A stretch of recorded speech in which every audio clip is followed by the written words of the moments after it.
जय हिंद फ्रेंड्स। आज की जो कहानी है वह हमें सिखाएगी कि किस तरह से अच्छी परिस्थितियों में भी अगर मनुष्य न चाहे तो वह बिगड़ सकता है, और अगर मनुष्य चाहे तो बुरी परिस्थितियों में भी रहकर वह अपने चरित्र को सुधार कर रख सकता है। कहानी का नाम है चीनी फेरी वाला या फिर चीनी भाई।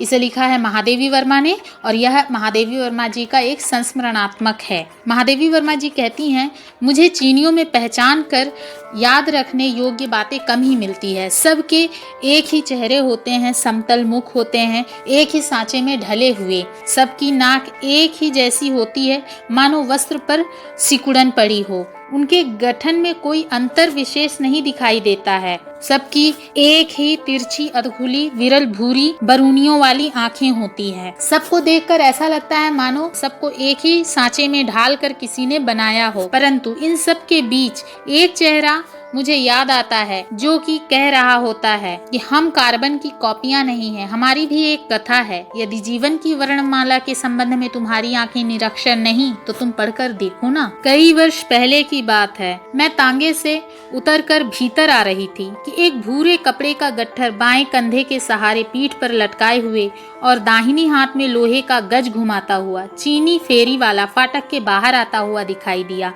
शायद मेरे घर को बंद पाकर वह लौटा जा रहा था। कुछ लेगा मेम साहब? दुर्भाग्य का मारा चीनी, उसे क्या पता था कि मेम साहब संबोधन मेरे मन में रोष की तुंग तरंग उठा देता है। मैया, माता, जीजी, दीदिया, बिटिया आदि न जाने कितने संबोधनों से मेरा परिचय है और सब मुझे प्रिय भी है, पर यह विदेशी संबोधन मानो सारा परिचय छीनकर मुझे एक गाउन में खड़ा कर देता है। इस संबोधन के उपरांत मेरे पास से निराश होकर न लौटना असंभव नहीं तो कठिन अवश्य है। मैंने अवज्ञा से उत्तर दिया, मैं फौरन नहीं खरीदती। हम क्या फौरन हैं? हम तो चाइना से आता है। कहने वाले के कंठ में सरल विस्मय के साथ उपेक्षा की चोट से उत्पन्न क्षोभ भी था। इस बार रुककर उत्तर देने वाले को ठीक से देखने की इच्छा हुई। दाढ़ी मूछ विहीन दुबली नाटी जो मूर्ति खड़ी थी मेरे सामने, वह तो शाश्वत चीनी है। उसे सबसे अलग करके देखने का प्रश्न जीवन में पहली बार हुआ। मेरी उपेक्षा से उस विदेशी को चोट पहुंची, यह सोचकर मैंने अपने नहीं को अधिक कोमल बनाने का प्रयास किया। मुझे कुछ नहीं चाहिए भाई। चीनी भी विचित्र निकला, हमको भाई बोला है। तुम जरूर लेगा हाँ। होम करते हाथ जला वाली कहावत हो गई। विवश कहना पड़ा, देखूं तुम्हारे पास है क्या? चीनी बरामदे में कपड़े का गट्ठा उतारता हुआ कह चला, बहुत अच्छा सिल्क आता है सिस्टर, चाइना सिल्क क्रेप। बहुत कहने सुनने के उपरांत 2 मेजपोश खरीदना आवश्यक हो गया। सोचा चलो छुट्टी हुई। इतनी कम बिक्री होने के कारण चीनी अब कभी इस ओर आने की भूल न करेगा। पर कोई 15 दिन बाद बरामदे में वह फिर नजर आया, कुछ गुनगुनाता हुआ। मैंने उसे कुछ बोलने का अवसर न देकर व्यस्त भाव से कहा, अब तो मैं कुछ न लूंगी, समझे? चीनी खड़ा होकर जेब से रुमाल निकालता हुआ प्रफुल्ल मुद्रा से बोला, सिस्टर आपका वास्ते ही लाता है, बहुत बेस्ट, सब सेल हो गया। हम इसको पॉकेट में छिपा के लाता है। देखा, रुमाल में ऊदी रंग के डोरे भरे हुए थे। किनारों का हर घुमाव और कोनों में उसी रंग से बने नन्हे फूल की प्रत्येक पंखुड़ी चीनी नारी की उंगलियों की कलात्मकता ही नहीं बल्कि उसकी करुण कहानी भी व्यक्त कर रहा था। चीनी अपनी आंखों को जल्दी जल्दी बंद करते और खोलते हुए बोला, सिस्टर का वास्ते लाता है, सिस्टर का वास्ते लाता है। मन में सोचा, अच्छा भाई मिला है। बचपन में लोग मुझे चीनी कहकर चिढ़ाया करते थे। अब संदेह होने लगा कि कहीं उस चिढ़ाने में कोई तत्व भी रहा होगा, वरना आज एक सचमुच का चीनी पूरे इलाहाबाद में मुझसे ही बहन का संबंध जोड़ने क्यों आता। पर उस दिन से चीनी को मेरे यहाँ जब तब आने का विशेष अधिकार प्राप्त हो गया। चीन का साधारण व्यक्ति भी कला के संबंध में विशेष अभिरुचि रखता है, इसका पता भी उस चीनी को देखकर चलता था। चीन के वस्त्र, चीन के चित्र आदि की रंगमयता देखकर भ्रम होने लगता है कि वहाँ की मिट्टी का हर कण भी इन्हीं रंगों से रंगा हुआ न हो। अपनी कथा सुनाने को चीनी भाई हमेशा उत्सुक रहता था, पर कहने और सुनने वालों के बीच की खाई बहुत गहरी थी। उसे चीनी और बर्मी भाषाएं आती थीं, जिनके संबंध में अपनी बुद्धि आंख के अंधे नाम नयन सुख की कहावत चरितार्थ करती थी। अंग्रेजी की क्रियाहीन संज्ञाओं और हिंदुस्तानी की संज्ञाहीन क्रियाओं के सम्मिश्रण से जो विचित्र भाषा बनती थी, उससे हमारी कथा का सारा मर्म बंध नहीं पाता था। पर जो कथाएं हृदय का बांध तोड़कर दूसरों को अपना परिचय देने के लिए निकलती हैं, प्रायः करुण होती हैं और करुणा की भाषा शब्दहीन रहकर भी बोलने में समर्थ है। चीनी फेरी वाला कहता है, जब उनके माता पिता ने बर्मा आकर चाय की छोटी दुकान खोली तब उनका जन्म नहीं हुआ था। उसे जन्म देकर और 7 वर्ष की बहन के संरक्षण में उसे छोड़कर उसकी माता का देहांत हो गया। परंतु अनदेखी माता के प्रति चीनी की श्रद्धा अटूट थी। उसकी माता की मृत्यु के बाद उसके पिता ने एक दूसरी चीनी स्त्री से शादी कर ली और जब उसकी विमाता आई तब उसके यातनाओं की कठोर कहानी का आरंभ हुआ। दुर्भाग्य इतने से ही संतुष्ट नहीं हो सका, क्योंकि उसके 5वें वर्ष में पैर रखते रखते एक दुर्घटना में पिता ने भी प्राण खो दिए। अब अबोध बालकों के समान उसने सहज ही अपनी परिस्थितियों से समझौता कर लिया, पर बहन और विमाता में किस बात को लेकर वह मनस्य बढ़ रहा था वह इस किशोर बालक को क्या पता। उसकी बहन की अवज्ञा का बदला उसको भी कभी कभी मार खाकर चुकाना पड़ता था। अनेक बार उसने ठिठुरती हुई बहन की कंपती उंगलियों में अपना हाथ रख उसके मलिन वस्त्रों में अपने आंसुओं से धुला मुख किया और उसी की छोटी सी गोद में सिमट कर भूख भुलाई थी। पिता के पास जाने का रास्ता जब वह पूछता तो उत्तर में बहन के फीके गाल पर चुपचाप ढुलक आने वाले आंसू की बड़ी बूंदें देखकर वह घबरा कर बोल उठता, उसे कहवा नहीं चाहिए, वह तो पिता को देखना भर चाहता है। कई बार पड़ोसियों के यहाँ रकाबियां धोकर और काम के बदले भात मांगकर बहन ने भाई को खिलाया था। व्यथा की कौन सी ऐसी अंतिम यात्रा थी जिससे बहन के हृदय का बांध टूट गया, यह अबोध बालक को क्या पता। एक रात उसने बिछौने पर लेटकर बहन की प्रतीक्षा करते करते आधी आंख खोली और विमाता को कुशल बाजीगर की तरह मैली कुचैली बहन का काया पलट करते हुए देखा। उसके सूखे ओंठों पर विमाता की मोटी उंगली ने दौड़ दौड़ कर लाली फेरी। उसके फीके गालों पर चौड़ी हथेली ने घूम घूम कर सफेद गुलाबी रंग भरा। उसके रूखे बालों को कठोर हाथों ने घेर घेर कर संवारा और तब नए रंगीन वस्त्रों में सजी हुई उस मूर्ति को एक प्रकार ठेलती हुई विमाता रात के अंधकार में बाहर अंतर्निहित हो गई। बालक का विस्मय भय में बदल गया और भय ने रोने में शरण पाई। कब वह रोते रोते सो गया इसका पता नहीं, पर जब वह किसी के स्पर्श से जागा तो बहन उस गठरी बने हुए भाई के मस्तक पर मुख रखकर सिसकियां रोक रही थी। उस दिन उसे अच्छा भोजन मिला, दूसरे दिन अच्छे कपड़े मिले, तीसरे दिन खिलौने, पर बहन के दिनों दिन विवर्ण होने वाले होठों पर अधिक गहरे रंग की आवश्यकता पड़ने लगी। उसके उत्तरोत्तर फीके पड़ने वाले गालों पर देर तक पाउडर मला जाने लगा। बहन के छीजते शरीर और घटती शक्ति का अनुभव बालक करता था, पर वह किससे क्या कहे क्या करे यह उसकी समझ के बाहर की बात थी। बार बार सोचता था पिता का पता मिल जाता तो सब ठीक हो जाता। प्रतिदिन निश्चित करता कि दुकान में आने वाले प्रत्येक व्यक्ति से पिता का पता पूछेगा और एक दिन चुपचाप उनके पास पहुंचेगा और उसी तरह चुपचाप उन्हें घर लाकर खड़ा कर देगा। तब यह विमाता कितनी डर जाएगी और बहन कितनी प्रसन्न होगी। चाय की दुकान का मालिक अब दूसरा था, परंतु पुराने मालिक के पुत्र के साथ उसके व्यवहार में सहृदयता कम नहीं रही। इसी से बालक एक कोने में सिकुड़ कर खड़ा हो गया और आने वालों से हकला हकला कर पिता का पता पूछने लगा। कुछ ने उसे आश्चर्य से देखा, कुछ मुस्कुरा दिए, पर एक दो ने दुकानदार से कुछ ऐसी बातें कहीं जिससे वह बालक को हाथ पकड़कर बाहर ही छोड़ आया। इस भूल की पुनरावृत्ति होने पर विमाता से दंड दिलाने की धमकी भी दे गया। इस प्रकार उसकी खोज का अंत हो गया। बहन का संध्या होते ही काया पलट, फिर उसका आधी रात बीत जाने पर भारी पैरों से लौटना, विशाल शरीर वाली विमाता का जंगली बिल्ली की तरह हल्के पैरों से बिछौने से उछलकर उतर आना, बहन के शिथिल हाथों से बटुए का छिन जाना और उसका भाई के मस्तक पर मुख रखकर स्तब्ध भाव से पड़े रहना आदि क्रम ज्यों के त्यों चलते रहे। पर एक दिन बहन लौटी ही नहीं।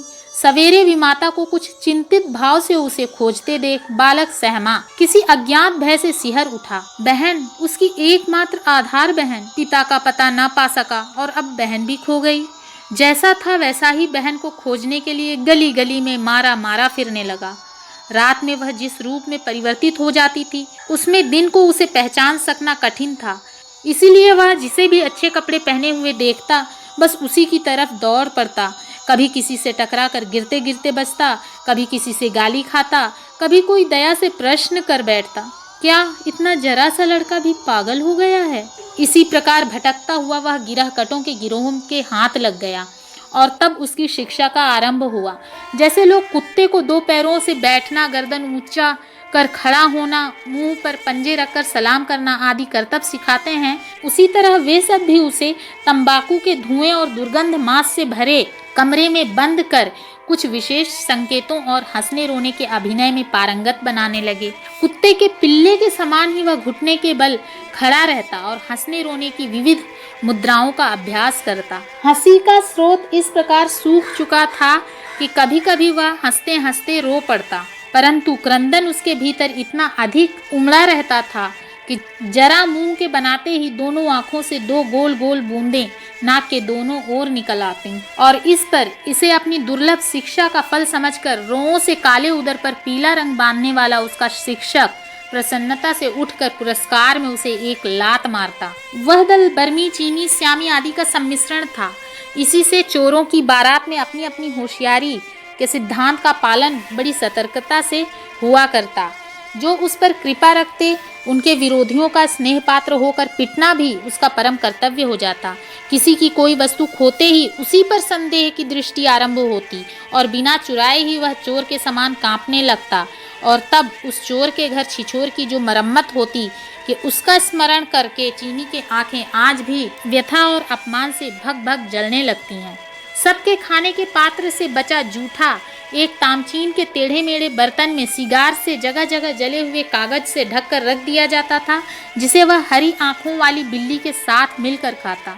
बहुत रात तक उसके नरक के साथी एक एक आते रहते, अंगीठी के पास सिकुड़ कर लेटे हुए बालक को ठुकराते हुए निकल जाते। अब तो उसे इसकी आदत भी हो गई थी। फिर एक दिन उसकी भेंट पिता के परिचित एक चीनी व्यापारी से हो गई और संयोग ने उसके जीवन की दिशा को इस प्रकार बदल दिया कि वह कपड़े की दुकान पर व्यापारी की विद्या सीखने लगा। प्रशंसा का पुल बांधते बांधते वर्षों पुराना कपड़ा सबसे पहले उठा लाना, गज से इस तरह नापना कि रत्ती भर बराबर भी आगे ना बढ़े, चाहे अंगुल भर पीछे ही क्यों ना रह जाए। यह विद्याएं उसने देखते ही देखते बहुत ही जल्दी सीख ली। मालिक के साथ भोजन मिलने के कारण बिल्ली के उच्छिष्ट सहभोज की आवश्यकता नहीं रही। दुकान में सोने की व्यवस्था होने से अंगीठी के पास ठोकरों से पुरस्कृत होने की विशेषता जाती रही। चीनी इतनी छोटी अवस्था में ही समझ गया था कि धन संचय से संबंध रखने वाली सभी विद्याएं एक सी हैं, पर मनुष्य किसी का प्रयोग प्रतिष्ठा पूर्वक कर सकता है और किसी का छिपा कर। और कुछ अधिक समझदार होने पर उसने अपनी अभागी बहन को ढूंढने का बहुत प्रयत्न किया, पर उसका पता न पा सका। ऐसी बालिकाओं का जीवन खतरे से खाली नहीं रहता। कभी वे मूल्य देकर खरीदी जाती हैं और कभी बिना मूल्य के गायब कर दी जाती हैं।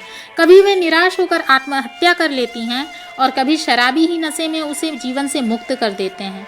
उस रहस्य की सूत्रधारिणी विमाता भी संभवतः पुनर्विवाह कर किसी और को सुखी बनाने के लिए कहीं दूर चली गई थी। इस प्रकार उस दिशा में खोज का मार्ग ही बंद हो गया।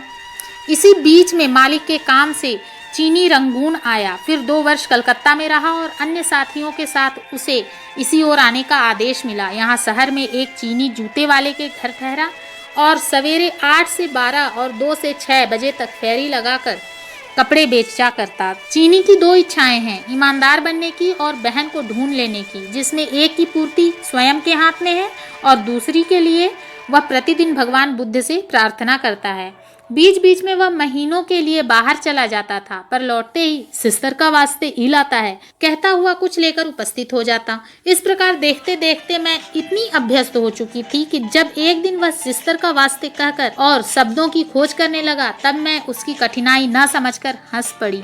धीरे धीरे पता चला बुलावा आया है, यह लड़ने के लिए चाइना जाएगा। इतनी जल्दी कपड़े कहाँ बेचे और न बेचने पर मालिक को हानि पहुंचाकर बेईमान कैसे बने। यदि मैं उसे आवश्यक रुपया देकर सब कपड़े ले लूं, तो वह मालिक का हिसाब चुकाकर तुरंत देश की ओर चल दे। किसी दिन पिता का पता पूछे जाने पर वह हकलाया था, आज भी संकोच से हकला रहा था। मैंने उससे पूछा, तुम्हारे तो कोई है ही नहीं, फिर बुलावा किसने भेजा? चीनी की आंखें विस्मय से भर कर पूरी खुल गई। हम कब बोला हमारा चाइना नहीं है? हम कब ऐसा बोला सिस्टर? सिस्टर। मुझे स्वयं और अपने प्रश्न पर लज्जा आई। उसका इतना बड़ा चीन रहते वह अकेला कैसे होगा। मेरे पास रुपया रहना ही कठिन है, अधिक रुपए की चर्चा ही क्या। पर कुछ अपने पास खोज ढूंढ कर और कुछ दूसरों से उधार लेकर मैंने चीनी के जाने का प्रबंध किया। मुझे अंतिम अभिवादन कर जब वह चंचल पैरों से जाने लगा तब मैंने पुकार कर कहा, यह गज तो लेते जाओ। चीनी सहज स्मित के साथ घूमकर सिस्टर का वास्ते ही कह सका। शेष शब्द उसके हकलाने में खो गए और आज कई वर्ष हो चुके हैं। चीनी को फिर देखने की संभावना नहीं। उसकी बहन से मेरा कोई परिचय नहीं, पर न जाने क्यों वे दोनों भाई बहन मेरे स्मृति पट से हटते ही नहीं हैं। चीनी की गठरी में से कई थान मैं अपने ग्रामीण बालकों के कुर्ते बना बना कर खर्च कर चुकी हूँ, परंतु अब भी 3 थान मेरी अलमारी में रखे हैं और लोहे का गज दीवार के कोने में खड़ा है। एक बार जब इन थानों को देखकर एक खादी भक्त बहन ने आक्षेप किया था, जो लोग बाहर विशुद्ध खद्दरधारी होते हैं वे भी विदेशी रेशम के थान खरीद कर रखते हैं, इसी से तो देश की उन्नति नहीं होती। तब मैं बड़े कष्ट से हंसी रोक सकी। वह जन्म का दुखियारा, मातृ पितृहीन और बहन से बिछड़ा हुआ चीनी भाई अपने समस्त स्नेह के एकमात्र आधार चीन में पहुंचने का आत्मतोष पा गया है। इसका कोई प्रमाण नहीं, पर मेरा मन यही कहता है। Thank you. Please subscribe my channel.